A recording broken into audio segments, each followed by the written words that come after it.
ఏ technology చిన్నప్పటి నుంచి కూడా అందరిలోనే ఉన్న ఒకటే ఒక భయం, జాబ్స్ టెన్షన్. సో అది రావడం వల్ల జాబ్స్ పోతున్నాయన్న భయం ఉంటుంది. సో అది పోకుండా ఉండాలంటే మన లైఫ్ అలాగే మన జాబ్ సెక్యూర్డ్ గా ఉంచుకోవాలంటే ఏ కోర్సులు మనం చూస్ చేసుకుంటే బెటర్ గా మనం ఫర్దర్ స్టెప్స్ అంటే మీరు ఇచ్చే సజెషన్స్? ఇక్కడ నిన్న బిల్ గేట్స్ కూడా ఒక ఇంటర్వ్యూలో అన్నారు, అంటే ఆల్మోస్ట్ ఒక డికేడ్ దారితే మొత్తం మానవులు చేసే పనులన్నీ కూడా ఏఐ చేస్తుందని చెప్పాడు. ఎక్సెప్ట్ కొన్ని కోర్సులు, కొన్ని ఏరియాల్లో తప్ప అన్ని ఏరియాల్లో ఏఐ రీప్లేస్ చేస్తుంది.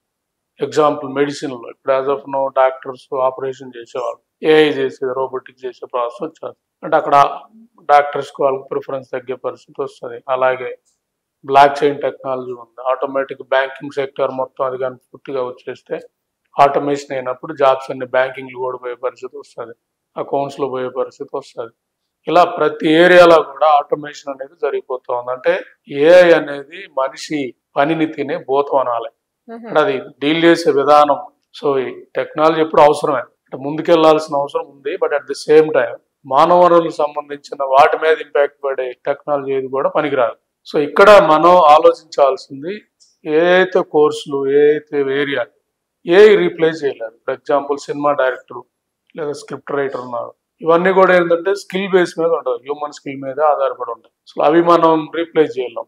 అలాగే అడ్వొకేసీ రోల్, ఒక చార్ట్ అకౌంట్ ఉన్నాడు, అతను ఇచ్చే సజెషన్స్ ఏఐ 100 ఏఐలు వచ్చినా కూడా రీప్లేస్ చేయలేదు. అది based on day to day experience బట్టి ఓవర్ పీరియడ్ ఆఫ్ ఆ సిఏకున్న నాలెడ్జ్ని బట్టి వస్తుంది. అలాగే లాయర్ అంటే కోర్టులో జడ్జి ముందు ఏఐ ఆర్గ్యూ చేయలేదు, డేటా ఇస్తుంది కానీ. సో లాయరే స్పాంటేనియస్ గా సిచ్యువేషన్ బట్టి ఆ రోజు రెస్పాండ్ అవ్వాల్సి వస్తుంది. అగ్రికల్చర్ ఏఐ చేయలేదు కదా. అలాగే తయారీ రంగం, ఏదన్నా కెమికల్ మ్యానుఫ్యాక్చరింగ్ చేయాలి, తయారీ రంగాన్ని ఏఐ రీప్లేస్ చేయలేదు. కొంతవరకు టెక్నాలజీ వాడినా, బట్ మనిషే చేయాలి. ఆటోమేటిక్ గా కొన్ని ఏరియాలన్నీ కూడా బిజినెస్ డెవలప్మెంట్ తాలూకు ఏఐ బిజినెస్ లో థియరీ కాదు కదా. సో మనం ప్రోస్ అండ్ కాన్స్ చూసుకొని ఇప్పుడు పెట్టాలా లేదా, మార్కెట్ ఎక్స్పాండ్ చేయాలా లేదా, మార్కెట్ లో ఉన్న పాలసీని ఎట్లా క్యాచ్ చేయాలంటే అది హ్యూమన్ బీయింగ్ చేయగలరు. అంటే బిజినెస్ కోర్సెస్ బీబీఏ కానీ ఇవన్నీ కానీ ఇట్లా ఈ కోర్స్ అన్నిటికి కూడా చాలా ప్రాముఖ్యత ఉంటది. సో ఇది పేరెంట్స్ ఎక్కువగా థింక్ చేయాలి.